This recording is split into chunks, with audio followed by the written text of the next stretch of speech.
After supporting my girlfriend's art career for 2 years, she texted, "I found someone else. I want nothing more to do with you." I smiled and made one phone call that destroyed everything she'd built. Let me explain how I got here. I'm Garrett, 31, and I built Garrett Logistics Solutions from nothing. 7 years of 18-hour days, ramen dinners, and sleeping on a mattress on the floor of a studio apartment that smelled like the Chinese restaurant downstairs. But grinding pays off if you're smart about it. By the time I met Kayla, I had 12 employees, contracts with 3 major shipping companies, and a profit margin that let me finally breathe. Annual revenue was $850,000. Personal net worth was $1.2 million, including my downtown loft, worth $450,000. Kayla was working reception at Morrison & Associates, the law firm handling one of my contracts. Auburn hair, green eyes, and a laugh that made sterile corporate lobbies feel alive. She got what I did in a way most people didn't.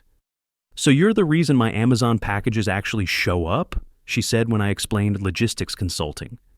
Must be satisfying making all those pieces fit together. She was right, and she was stuck answering phones when she should have been curating art exhibitions. That was her real dream. Art curation, running gallery exhibitions, maybe working at a major museum someday. But it required connections, unpaid internships, advanced degrees, all things that cost money she didn't have.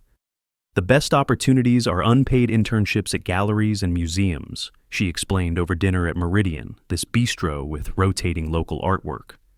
"You work for free for 6 months to a year, prove yourself, hope something permanent opens up. But you have to eat while you're proving yourself." Her parents were retired teachers in Ohio. No family money, no trust fund, no partner supporting her. Just a $32,000 receptionist job that barely covered her $900 rent in a questionable neighborhood. 6 months after we met, I made the offer. "What if you didn't need to worry about money? Quit Morrison & Associates. Take the internship. I'll handle everything else." The numbers made sense to me the way all business decisions did. My company was pulling in mid-6 figures annually. Supporting Kayla meant maybe pushing back my retirement timeline by a year or two. The return on investment was watching her pursue something she actually cared about, instead of slowly dying behind a reception desk. We moved into a better apartment first. 2 bedrooms downtown with actual space and light, hardwood floors, granite counters. Rent was $2,400 monthly. Then came the Audi A5 to replace her 15-year-old Honda that was making concerning noises. Lease payment was $580 monthly. I added her as an authorized user on 2 credit cards for supplies, groceries, whatever she needed. "Are you sure?" she asked when I handed her the cards. "That's a lot of trust." "I trust you completely," I said, and I meant it. For 18 months, everything worked perfectly. Her portfolio grew stronger. The unpaid internship at the Contemporary Arts Center became a part-time position with actual pay. $15 per hour, 20 hours weekly. She started getting invited to gallery openings as a professional rather than just someone's girlfriend. She was building something real. I kept detailed financial records because that's what you do in business. Monthly apartment contribution from me was $2,400. Car payment was $508. Credit card charges averaging $800 monthly for groceries, art supplies, gas, occasional dinners out. Health insurance through my company policy was $340 monthly. Total monthly support was $4,020. Annual total was $49,440. But I wasn't just tracking expenses. I was documenting everything because my business attorney, Marcus Phillips, had taught me that successful people protect themselves. Every major purchase came with receipts filed chronologically.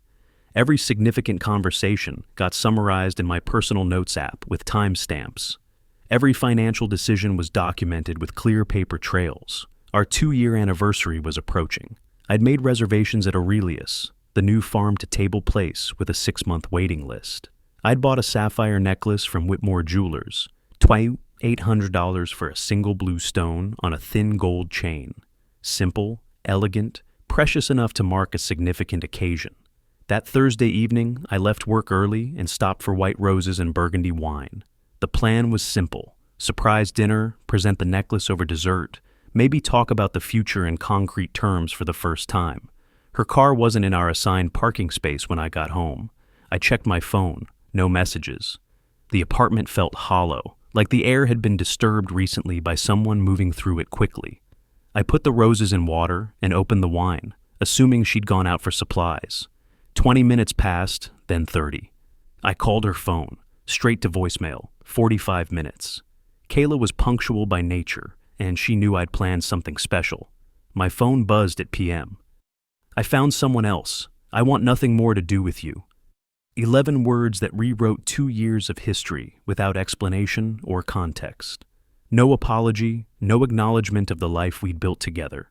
Just a unilateral termination notice delivered via text message. I sat on the couch staring at the screen. The smart thing would have been to call her, demand an explanation, fight for clarity.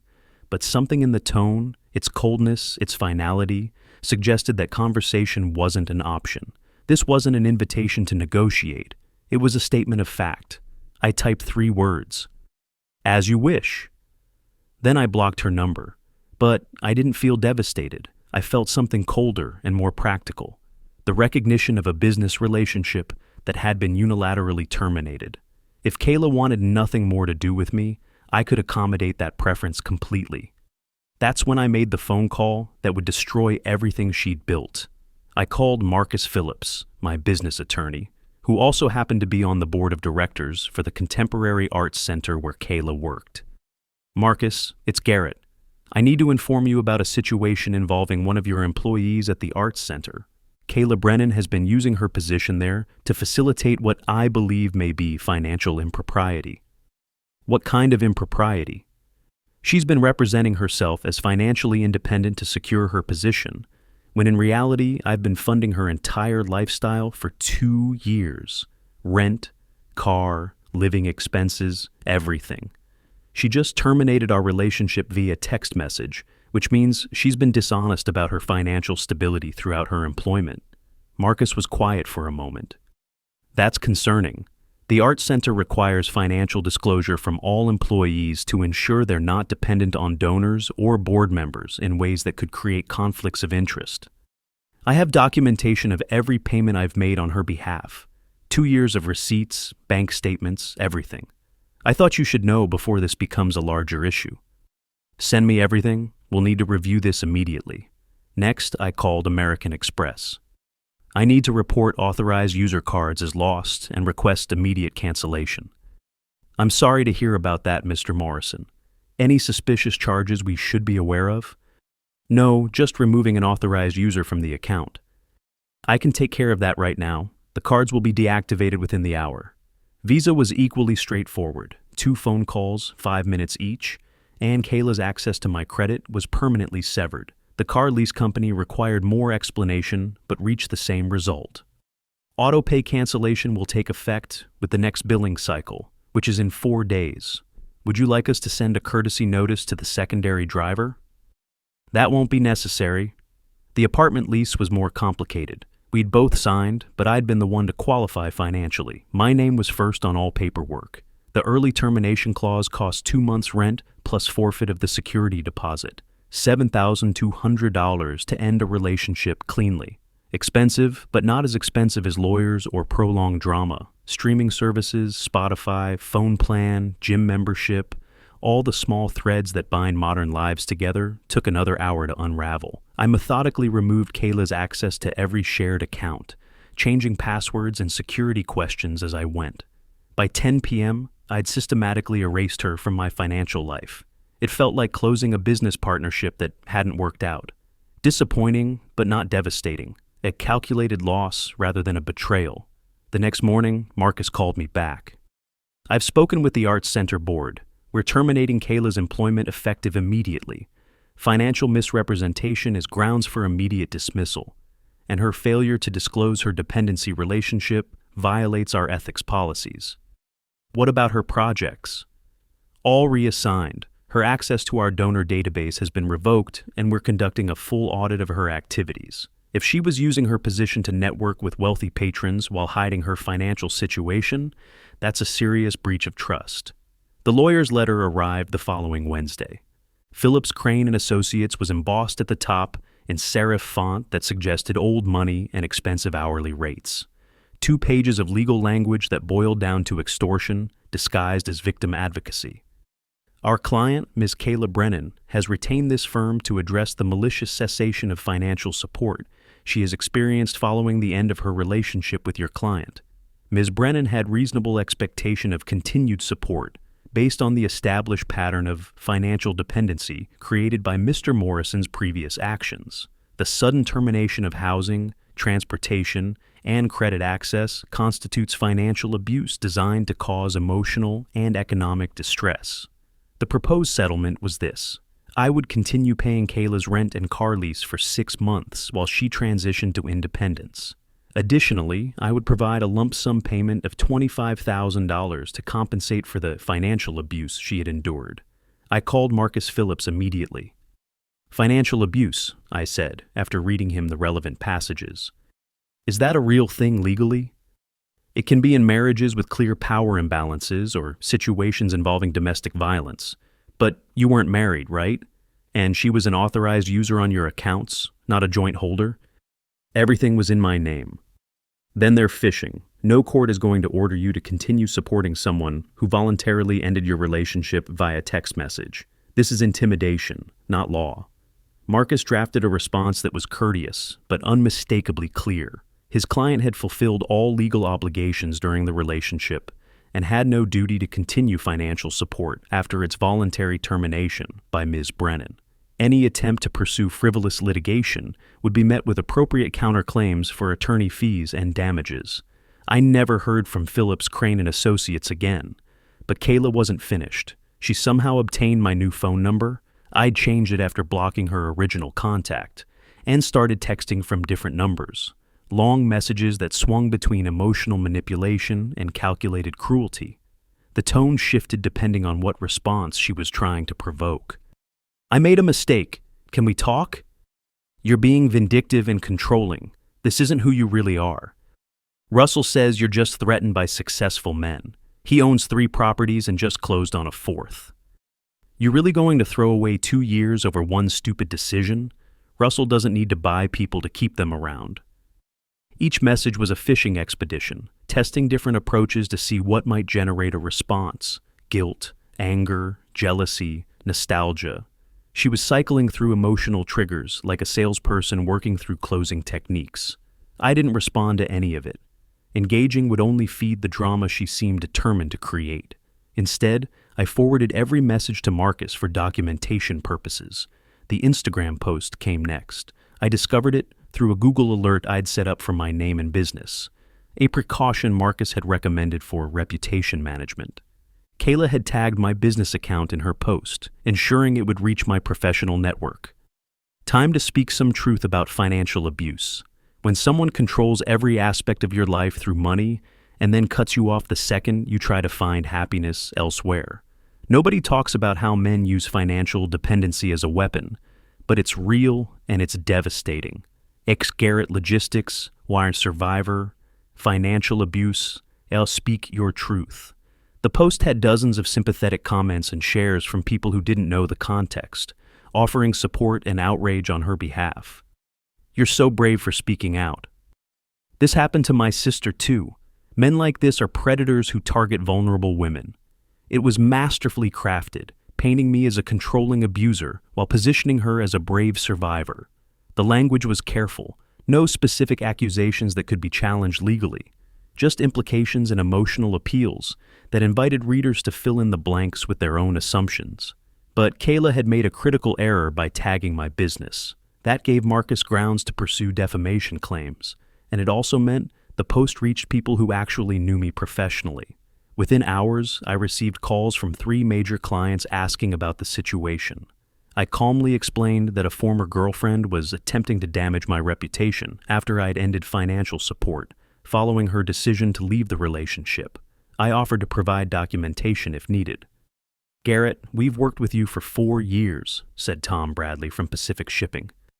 Your character speaks for itself, but you might want to address this legally before it spreads further. The art world in our city was maybe 300 people who all knew each other through galleries, exhibitions, and industry events. Stories traveled fast in that kind of environment, and first impressions were hard to correct. But the Instagram post reached more than just the local art scene. It reached the professional networks where Kayla had been trying to build her career. Gallery owners, museum directors, arts administrators, people who valued discretion and professionalism above all else. Marcus contacted Instagram's legal department with a cease and desist notice.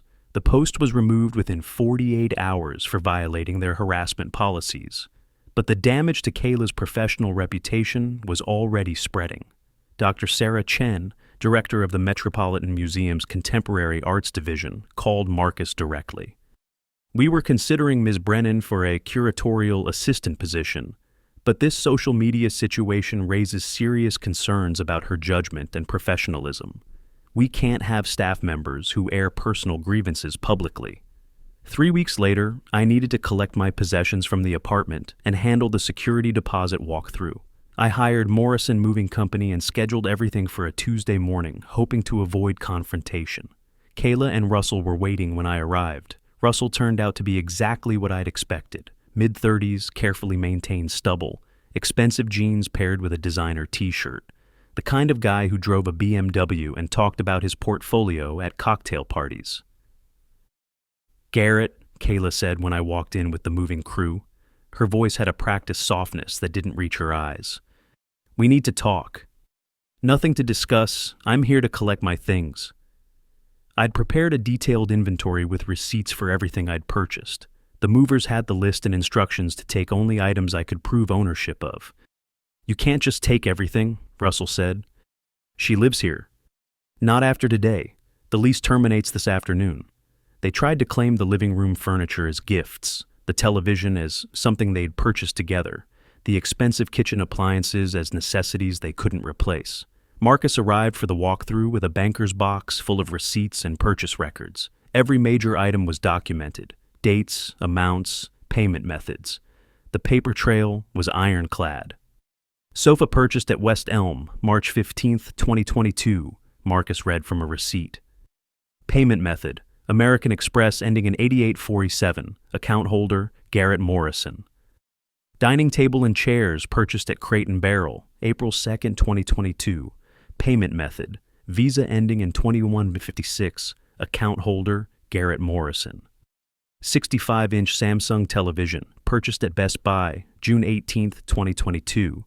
Payment method: American Express ending in 8847, account holder, Garrett Morrison. Russell and Kayla packed her personal belongings into cardboard boxes, muttering about vindictive behavior and petty revenge. But they couldn't argue with documentation. "You destroyed my career," Kayla said, as the movers loaded the last items. "The arts center, the museum position, everything I worked for. You destroyed your own career when you decided to air personal business on social media and tag my company. I simply provided accurate information to people who asked. I never took advantage of you. You lived in my apartment, drove my car, used my credit cards, and let me support your career for 2 years while representing yourself as financially independent to employers.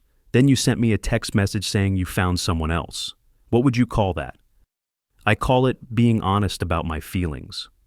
I call it being honest about finding a better deal." The fallout in the art community was swift and complete. The Instagram post that was supposed to generate sympathy had backfired spectacularly once people started asking uncomfortable questions. How exactly did someone become financially abused while living rent-free and pursuing unpaid internships? Why were the credit cards canceled only after she ended the relationship herself? Why was she representing herself as financially independent to employers while being completely supported by a boyfriend? The narrative shifted from survivor of abuse to ungrateful girlfriend who bit the hand that fed her. Gallery owners started viewing Kayla as a liability, someone who brought personal drama into professional spaces, who aired private business on social media, who had misrepresented her financial situation to employers. Her network of professional contacts evaporated within weeks. The Contemporary Arts Center had already terminated her employment. The Metropolitan Museum withdrew their job offer. Other galleries and museums in the region quietly removed her from consideration for future positions. I heard about Russell's real situation through Marcus, who heard it from a client in real estate development. Turns out Russell wasn't the successful property owner he'd presented himself as. He was a commission-based agent who'd been exaggerating his success to impress women and potential clients. His properties are listings he's been trying to move for months, Marcus told me over lunch. The market's been slow, and his income is maybe 30% of what he claims it is. So he can't actually support her lifestyle? Not even close. The BMW is leased, and he's behind on payments. He's behind on his own rent, and his credit cards are maxed out. Supporting someone else's expenses would put him under completely. Supporting Kayla's lifestyle, the nice apartment, the car payment, the organic groceries, the art supplies, had put Russell under financial strain he couldn't sustain, especially once the social media drama started affecting his own professional relationships. Nobody wants to do business with someone whose personal life plays out publicly on Instagram. Real estate is built on trust and reputation. Clients don't want agents who might air their private business if a deal goes bad. Russell's listings started getting pulled by sellers who didn't want to be associated with controversy. His broker suggested he take some time off to handle personal matters. His income, already inconsistent, dropped to nearly nothing. 2 months later, I learned about their breakup through Marcus, who heard it from his real estate contacts. Russell had moved back to his studio apartment across town. Kayla had been forced to find a roommate situation in a shared house in the suburbs, a significant step down from the downtown lifestyle I'd provided. 3 months after that, Kayla's father posted on Facebook, a post that Marcus's assistant found during routine social media monitoring we'd implemented for reputation management. Sometimes people aren't who they claim to be. Glad my daughter figured that out before it was too late. She's moving back home to get her life back on track. Proud of her for having the strength to start over. The post had the resigned tone of a parent who'd watched their adult child make preventable mistakes. The comments were a mix of family support and carefully worded sympathy that suggested everyone knew more about the situation than they were willing to say publicly. I closed the laptop and felt nothing in particular. No satisfaction, no vindication, no lingering anger. Just the quiet recognition that a chapter had ended and the world had moved on to whatever came next. The total financial impact of my decision was significant. Over 2 years, I'd invested $98,180 in Kayla's lifestyle and career development.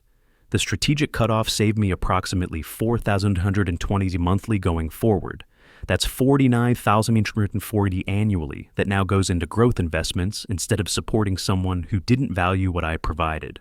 My financial advisor calculated the long-term impact. Investing that $4,120 monthly at conservative 7% annual returns will generate approximately $685,000 additional retirement wealth by the time I'm 60. But the real victory wasn't financial. It was professional. By documenting everything and responding strategically rather than emotionally, I'd protected my business reputation and demonstrated to my professional network that I handle crises with integrity and transparency.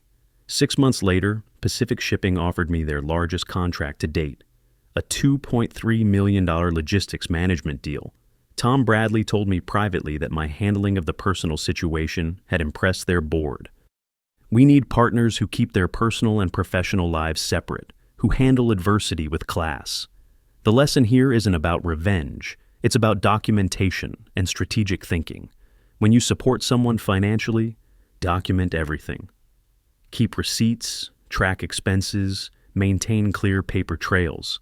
Not because you expect relationships to fail, but because protecting yourself is always smart business. Most importantly, understand the difference between supporting someone's dreams and making yourself essential to them. I'd confused the two things, built myself into the foundation of Kayla's new life instead of just opening doors for her to walk through. When she found what she thought was a better option, everything collapsed. That was my mistake, not hers. She took what I offered and moved on when something better appeared. It's rational behavior. I just forgot to protect myself while I was busy protecting her. Today my company continues growing. I found a better apartment with a home office and downtown views. Life reorganized itself around the space Kayla had occupied, filling in the gaps with work projects and the kind of routine that builds itself when you're not constantly accommodating someone else's schedule. As for Kayla, Marcus's contacts in Ohio confirmed she'd moved back in with her parents and was working at a local coffee shop while trying to rebuild her career. The art world is small and has a long memory. Her social media outburst and professional misrepresentations had effectively blacklisted her from serious curatorial positions. Russell had declared bankruptcy and moved back in with his own parents in another state. His real estate license was under review by the state board after several clients filed complaints about misrepresentation of his qualifications and financial stability.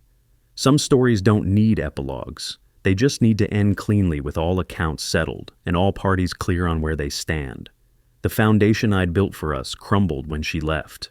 But the foundation I'd built for myself, the company, the financial stability, the network of professional relationships, remained solid. That was the foundation that mattered. Everything else was just furniture. The most important lesson I learned was this: when someone shows you who they really are through their actions, believe them the first time. Kayla showed me she was someone who would take what I offered and leave when something better appeared. I should have protected myself accordingly from the beginning, but sometimes the most expensive lessons are the most valuable ones.